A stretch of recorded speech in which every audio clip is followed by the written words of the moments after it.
Good morning बच्चों, मैं पुष्कर आपका साइंस टीचर आपके लिए आज यहाँ पे ह्यूमन डाइजेस्टिव सिस्टम के कुछ पार्ट के बारे में बताने जा रहा हूँ। सब कुछ पार्ट को मैंने पहले ही बताया था, लेकिन आज इसमें आपका जो है स्टमक को हम लोग डिस्कस करेंगे। तो स्टमक में बच्चों हम लोगों ने देखा था कि जो स्टमक है उसका शेप कैसा है, उसका शेप जे शेप में है, ठीक है। और हम लोगों ने उसके बारे में ये देखा था कि जो स्टमक है वहाँ से कुछ जूस प्रोड्यूस होते हैं, और जो जूस प्रोड्यूस होते हैं वो आपके गैस्ट्रिक जूस कहलाते हैं, जिसमें आपका HCl, म्यूकस और प्रोटीन डाइजेस्टिव एंजाइम प्रोड्यूस होते हैं, ठीक है।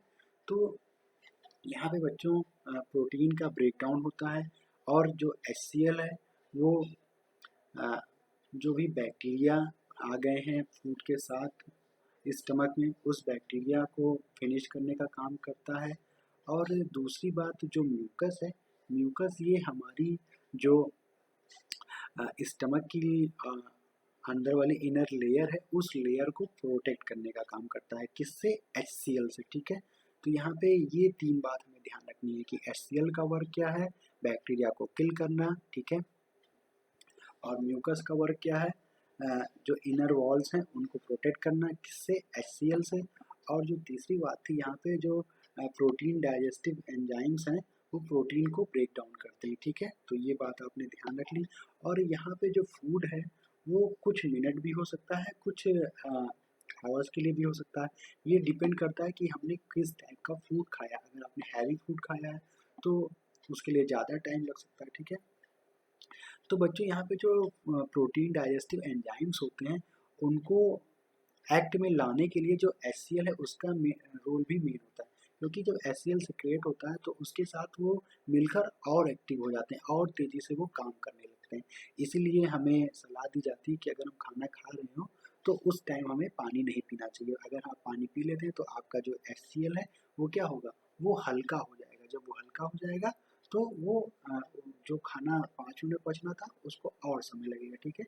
तो ये बात यहाँ पर ध्यान रखनी है। और अगली बात जो थी वो, अब इसके बाद हमारा स्टमक में मेन हमारे लिए इतनी ही बात हमें जाननी है कि इसका शेप कैसा है, ये कहाँ पे प्रेजेंट है। ये आपके एबोडोमेन में प्रेजेंट होता है। एबोडोमेन यानी पेट में, कहाँ पे? राइट साइड किसके? सॉरी, राइट नहीं, लेफ्ट साइड किसके? एबोडोमेन के और रिब के पास, ठीक है। ये आपका प्रेजेंट होता है। अब अगली बात हम लोग करेंगे आपके स्मॉल इंटेस्टाइन से, ठीक है। स्मॉल इंटेस्टाइन में बच्चों आप लोगों ने देखा था कि ये जब स्टमक से जो होमोजीनियस सेमी डाइजेस्टेड फूड है जब वो पास आउट होता है स्मॉल इंटेस्टाइन में, तो उसके बाद स्मॉल इंटेस्टाइन की जो अपर लेयर है, और बच्चों स्मॉल इंटेस्टाइन के बारे में हम लोगों ने ये देखा था कि एलिमेंट्री कैनाल का सबसे बिगेस्ट पार्ट ये होता है, ठीक है। क्योंकि इसकी जो साइज है, वो जो लेंथ है वो कितनी बताई गई थी? 7.5 मीटर। और इसका जो डायमीटर था वो 2.5 सेंटीमीटर आपको बताया गया था। और सबसे ज़्यादा टाइम तक हमारा जो फूड है वो अपना टाइम स्पेंड यहीं करता है, ठीक है। और यहाँ पे आपके पैनक्रियास और लीवर दो मेन है। तो लीवर के बारे में सबसे पहले हम लोग ये जानेंगे। जो लीवर है वो क्या है? वो हमारे बॉडी की सबसे लार्जेस्ट ग्लैंड है, ठीक है। सबसे बड़ी ग्रंथि है लीवर। और जो लीवर है वो कैसा होता है? वो आपका रेडिश ब्राउन होता है, ठीक है। रेडिश ब्राउन उसका कलर होता है, और वो सबसे लार्जेस्ट ग्लैंड होती है। और वो रिप्रोड्यूस करती है, यानी वो प्रोड्यूस करती है आपकी बाइल को, ठीक है। बाइल को प्रोड्यूस करती है, और बाइल स्टोर होता है गाल ब्लैडर में, ठीक है। तो ये बात हमें ध्यान रखनी है। और अब यहाँ पे ये जानना है कि बाइल का वर्क क्या है। तो बाइल का वर्क होता है जब जो फूड स्टमक से ट्रांसफर होके हमारे स्मॉल इंटेस्टाइन में आया है, तो स्मॉल इंटेस्टाइन में जो फूड आया है वो कैसा था? वो एसिडिक था, यानी उसमें HCl मिला हुआ था, एसिड था, ठीक है। तो उस एसिड के एक्ट को क्या करना? न्यूट्रलाइज करने के लिए बाइल उसमें मिक्सअप हो जाता है। बाइल क्या होते हैं? बाइल एल्कलाइन होते हैं। एल्कलाइन क्या होते हैं? एल्कलाइन ऐसे बेसिस को कहते हैं जो वाटर में भी डिजॉल्व हो जाते हैं, ठीक है। तो ये बात हमें ध्यान रखनी है। और फिर ये क्या करते हैं? ये हेल्प करते हैं फैट को ब्रेक डाउन होने के लिए, ठीक है। तो यहाँ पे हमने इतनी बात ये जानी। अब हम लोग पैंक्रियाज के बारे में जानेंगे। तो पैनक्रियाज का क्या वर्क होता है, पैनक्रियाज जो है आपके कैसा होता है, लीफ साइज, लीफ आपने देखी ना पत्ती, उसी के आकार जैसा उसका स्ट्रक्चर होता है, और वो पैनक्रियाटिक जूस सिक्रेट करता है, और उस पैनक्रियाटिक जूस से कार्बोहाइड्रेट, प्रोटीन, फैट, ये सब क्या होते हैं, ये सब सिंपल सोलेबल फॉर्म में कन्वर्ट होते हैं, ठीक है। यानी अभी तक यहाँ पे जो भी फूड पार्टिकल जो हैं, जो इनका डाइजेशन हुआ है, वो यहाँ पे पूरा हो जाता है, ठीक है। तो अब यहाँ पर पहुँच के फूड के साथ होता क्या है, जो आपका कार्बोहाइड्रेट है वो ग्लूकोज में ट्रांसफर हो जाता है, ठीक है, वो ग्लूकोज की फॉर्म में कन्वर्ट हो जाता है, और जो प्रोटीन है वो आपका एमिनो एसिड में कन्वर्ट हो जाता है, और आपका जो है फैट है, फैट फैटी एसिड में या ग्लिसरॉल में कन्वर्ट हो जाता है। तो यहाँ पे तीन बात ये ध्यान रखनी थी, जो आपके पैनक्रियाटिक जूस एक्ट करते हैं उसके थ्रू जो है ये रीज़न आपको मिलता है, ठीक है। और बच्चों यहाँ पे जो ग्लूकोज है, ग्लूकोज से ही हमें एनर्जी मिलती है, आप लोगों ने देखा था, ठीक है। तो ये ग्लूकोज से रिलेटेड जो चीज़ें हैं वो आप जब चैप्टर पढ़ेंगे रेस्पिरेशन वाला, तो वहाँ पे आप लोग देखेंगे जब कार्बन डाइऑक्साइड और वाटर क्या होते हैं, ब्रेक डाउन होते हैं, तो एनर्जी रिलीज होती है, ठीक है। जो ग्लूकोज में ये इनके मॉलिक्यूल्स हैं, जब ये ब्रेक डाउन होंगे तो एनर्जी रिलीज होगी, उसी वो कब होता है, ऑक्सीजन के प्रेजेंस में होता है, ठीक है। तो ये रेस्पिरेशन वाले चैप्टर में हम लोग कवर करेंगे, और आगे हम लोग देखेंगे। उसके बाद फिर क्या होता है, फिर जो अब बचा हुआ फूड है वो ट्रांसफ़र हो जाता है कहाँ पे, लार्ज इंटेस्टाइन की तरफ, ठीक है। लार्ज इंटेस्टाइन, इसका नाम भले लार्ज है लेकिन ये लार्ज नहीं होती है, इसका जो लेंथ है वो आपको बताएगी थी 1.6 मीटर, ठीक है। तो एलिमेंट्री कैनाल की टोटल लेंथ होती है 9 मीटर, जिसमें से 7.5 मीटर आपका जो है स्मॉल इंटेस्टाइन है, 1.6 मीटर आपका लार्ज इंटेस्टाइन है। तो यहाँ पे ये बातें हम लोगों ने देखी, और जो लार्ज इंटेस्टाइन है यहाँ पे जो है क्या होता है, यहाँ पे बच्चों इससे पहले स्मॉल इंटेस्टाइन में एक टर्म छूट गया था, वहाँ पे विली होता है, ठीक है।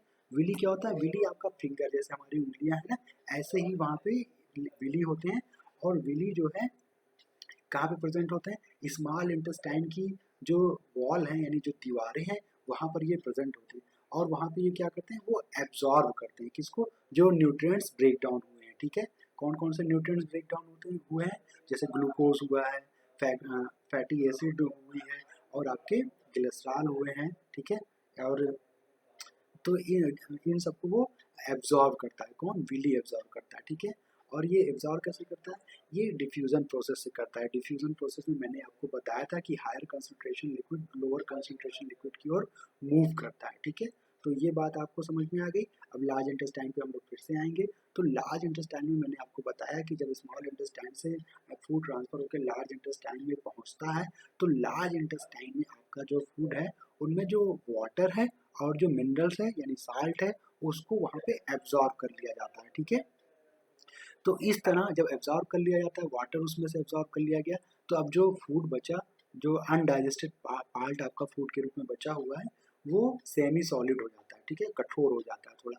तो उसको हम क्या कहते हैं, उसको हम फेसेस कहते हैं। तो अब ये फेसेस स्टोर होता है रेक्टम में। कहाँ स्टोर होता है, रेक्टम में। रेक्टम में स्टोर होने के बाद फिर ये आगे आता है एनस के थ्रू, हम इसे अपनी बॉडी से रिमूव कर देते हैं। तो इस तरह बच्चों आप लोगों ने अपने इस चैप्टर में, ह्यूमन डाइजेस्टिव सिस्टम वाले चैप्टर में आपने देखा कैसे इंजेशन हो रहा है और कैसे इजेशन हो रहा है, ठीक है। तो इजेशन आपका एनएस के थ्रू हो गया, एब्जॉर्शन स्मॉल इंटेस्टाइन के थ्रू हो गया, और एसिमिलेशन आपके लार्ज इंटेस्टाइन के थ्रू हो गया, और जो भी इंटेस्टाइन है इनका यहाँ पे मेन रोल ये होता है, ठीक है। तो बच्चों इस तरह हम लोगों ने ये चीज़ जानी। अब बच्चों हम लोग देखेंगे ग्रास ईटिंग एनिमल्स को, ठीक है। तो ग्रास ईटिंग एनिमल्स और ह्यूमन के बीच में क्या डिफरेंस होता है, वो ग्रास खाते हैं, हम ग्रास नहीं खाते हैं। ग्रास में क्या होता है, ग्रास में आपके सेलुलोज होता है, सेलुलोज का डाइजेशन ग्रास ईटिंग एनिमल्स कर लेते हैं, ठीक है, और हम लोग नहीं कर सकते हैं, ठीक है, क्योंकि जो सेलुलोज होती है वो कठोर है, उसको हम नहीं डाइजेस्ट कर सकते हैं, ठीक है। तो उसको डाइजेस्ट करने के लिए जो ग्रास ईटिंग एनिमल्स होते हैं जैसे काऊ, बफेलो, गोट, इनके इनका जो स्टमक होता है वो 4 चैम्बर्स में डिवाइड होता है। तो इनका जो सबसे पहला वाला चैम्बर होता है रूमेन, ठीक है। तो वहाँ पे कुछ बैक्टीरिया होते हैं, वो बैक्टीरिया जो है सेलुलोज को ग्रास से अलग कर लेते हैं, ठीक है। तो यहाँ पे ब्रेक डाउन कर लेते हैं। तो उसके बाद फिर जो नेक्स्ट इनका होता है रेटिकुलम। रेटिकुलम अगला इनका चैम्बर होता है। वो अब जो यहाँ पे बचा हुआ फूड है वो जब ट्रांसफर होके जाता है रेटिकुलम वाले चैम्बर में, तो रेटिकुलम से वहाँ पे उसको क्या किया जाता है, उसको वहाँ से ट्रांसफर करके ओसोफेगस के थ्रू फिर से माउथ में धीरे धीरे भेजा जाता है।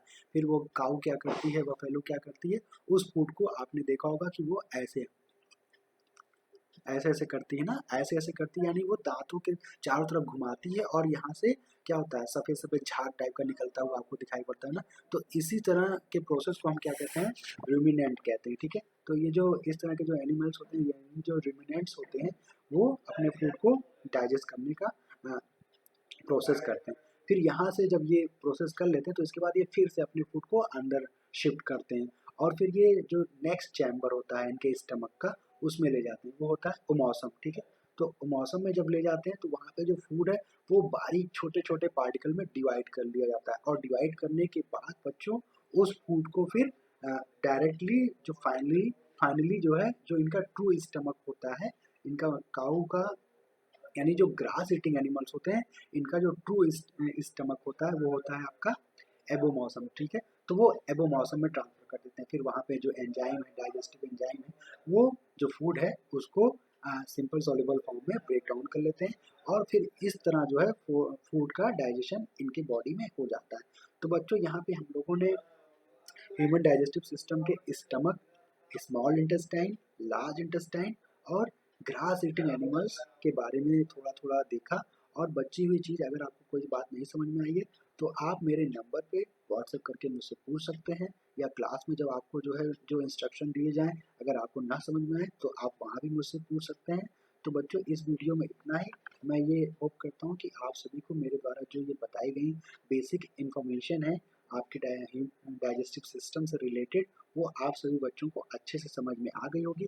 अगर किसी बच्चे को अच्छे से समझ में नहीं आई होगी तो वो इस वीडियो को एक नहीं 2 बार देख लेगा, ठीक है। 2-3 बार देख लेगा तो उसको वो बातें समझ में आ जाएंगी, जो बेसिक बेसिक कॉन्सेप्ट है, ठीक है। जैसे स्मॉल इंटेस्टाइन में हम लोगों ने क्या क्या देखा, पैनक्रियाज और लीवर के रोल को देखा। और हमने लार्ज इंटेस्टाइन में क्या देखा, वहाँ पे वाटर और सॉल्ट का एब्जॉर्प्शन हो रहा था, ठीक है। और जो स्मॉल इंटेस्टाइन थी वहाँ पे विली था ना, फिंगर लाइक प्रोजेक्शन, वो उनकी लेयर्स में था, ठीक है, वॉल्स में था। वो एब्जॉर्ब करता है न्यूट्रिएंट्स को और वो ब्लड स्ट्रीम में मिक्सअप कर देता है, ठीक है। कौन से प्रोसेस है, डिफ्यूजन प्रोसेस है। तो डिफ्यूजन भी हमें ध्यान रखना है, ठीक है। डिफ्यूजन में मैंने क्या बताया, a higher concentration liquid lower concentration liquid की ओर मूव करता है, तो इस प्रोसेस को हम डिफ्यूजन कहते हैं, ठीक है।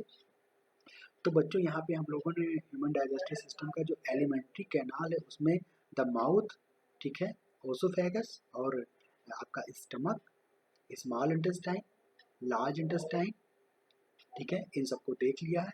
तो इस तरह हमारा ये ह्यूमन डाइजेस्टिव सिस्टम और ग्रास ईटिंग एनिमल से रिलेटेड बातें खत्म हो गई। इस वीडियो में इतना ही। थैंक यू बच्चों।